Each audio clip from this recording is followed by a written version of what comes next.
నేను బయటకు వెళ్ళొస్తాను నాన్న, ఇల్లు జాగ్రత్త. ఏందమ్మా నువ్వు ప్రతిరోజు వాళ్ళ ఇంటికి పోయి వీళ్ళింటికి పోయి పాలసీ చేసుకో అని అడుగుతావు. వాళ్ళు చూసి అది రకంగా చూస్తారు. అవసరమా నీకు ఈ జాబు? వదిలేమా. వాళ్ళెవరో ఏదో అనుకుంటారని మనం చేసే మంచి పని ఆపుకుంటామా నాన్న? ఏదో ఒక రోజు నేను చేపించిన పాలసీ వాళ్ళ అవసరానికి పనికి వచ్చినప్పుడు వాళ్ళే తెలుసుకుంటారులే నాన్న.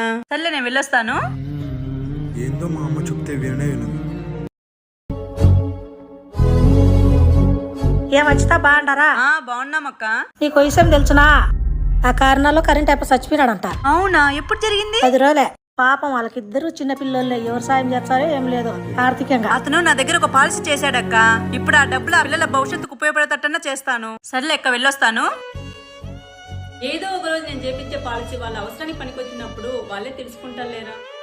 మనం చాలా గ్రేట్ మా. ఎందుకు నాన్న? నువ్వు ఆ రోజు చెప్పిన మాట ఈరోజు ఆ పిల్లలకు మంచి చేస్తున్నావు కదమ్మా. Please respect life insurance agents. Please do subscribe.